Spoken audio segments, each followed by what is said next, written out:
Legal battle is brewing. At least 5 class action lawsuits have been filed against a national hospital group with facilities right here in our area.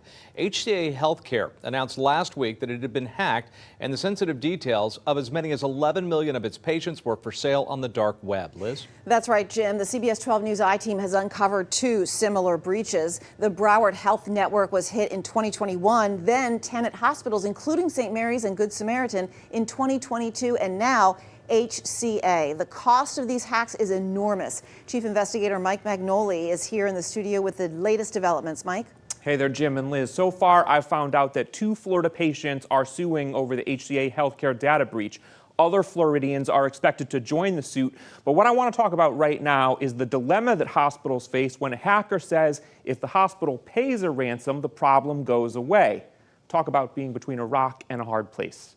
Earlier this month, as the I-Team was following up on the cybersecurity incident that affected Tenet Health hospitals in West Palm Beach in 2022, we discovered an intriguing website that monitors healthcare data breaches. The site was reporting a hacker was essentially blackmailing HCA Healthcare. The owner of the site, with a background in the healthcare industry, showed us what the hacker was using as a carrot, a sample of patient information. No social security numbers, but addresses, dates of birth, phone numbers.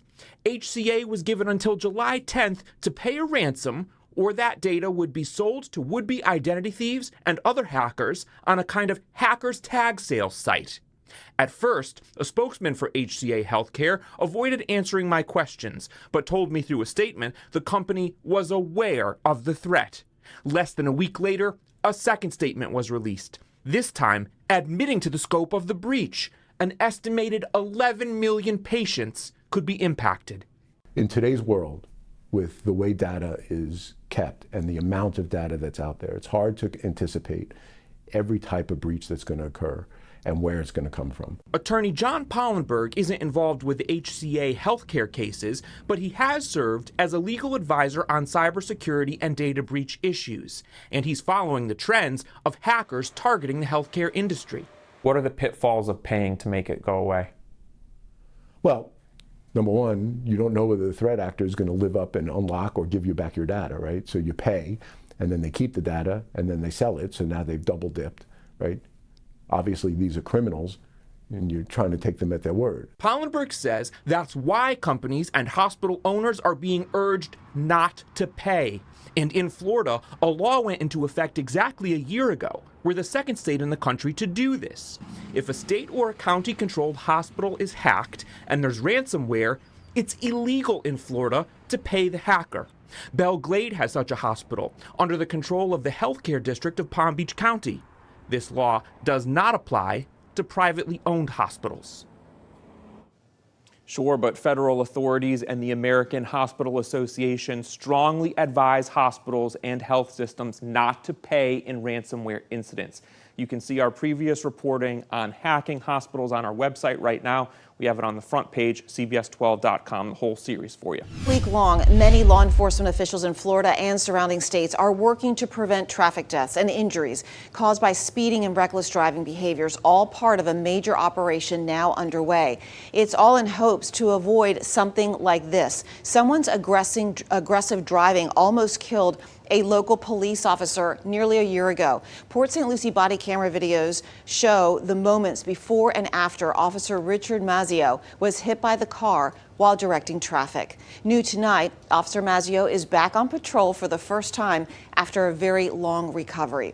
He spoke with our Lucie Ortiz before hitting the streets today about his message for people to use caution for their safety and, most importantly, for the safety of everyone on the road. Yeah, the accident happened October of last year. Doctors couldn't say when or even if Officer Richard Mazzio would be able to return to work.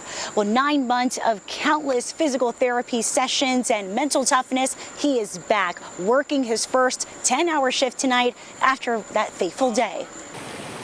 Before his first patrol shift after months on the mend, Port St. Lucie police officer Richard Mazzio gets a surprise.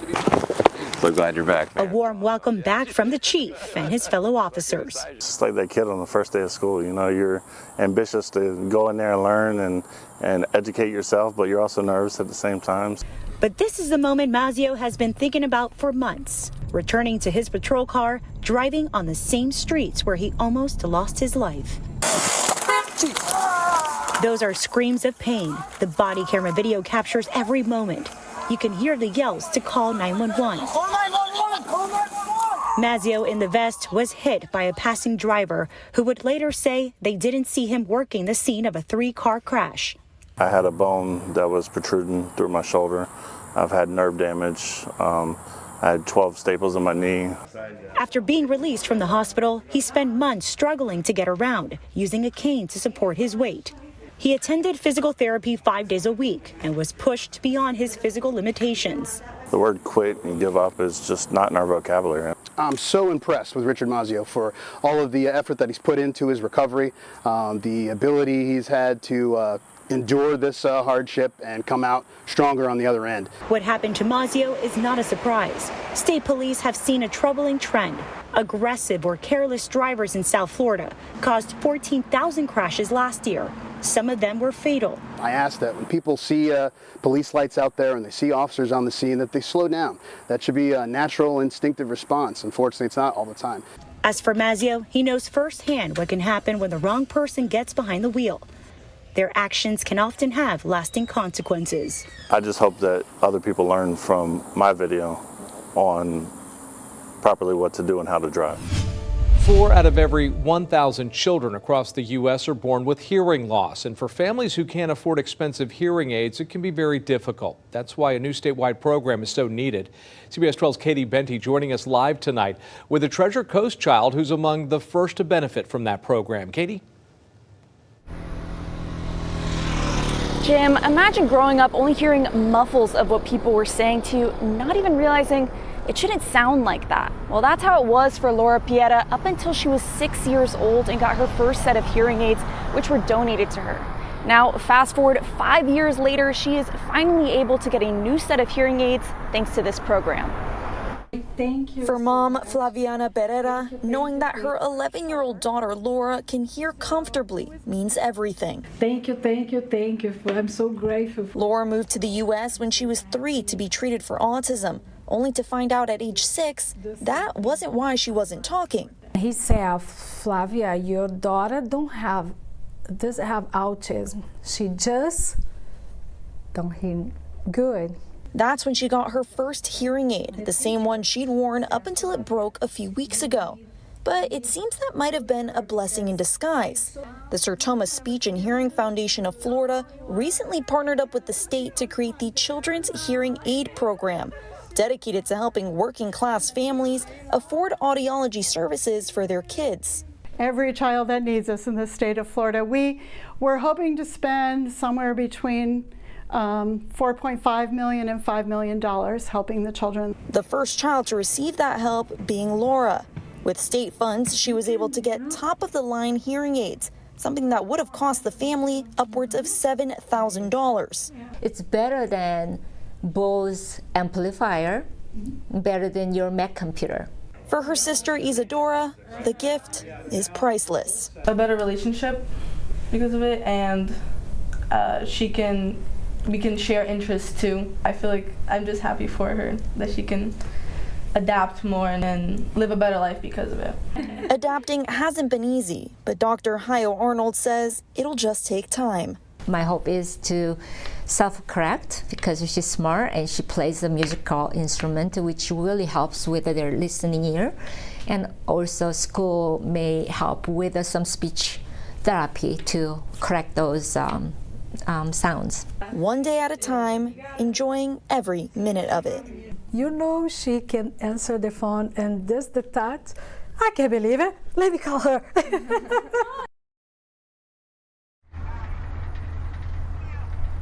Now, this program is available statewide, but there are certain requirements you have to meet to be eligible. We'll have more information on the homepage of our website, CBS12.com.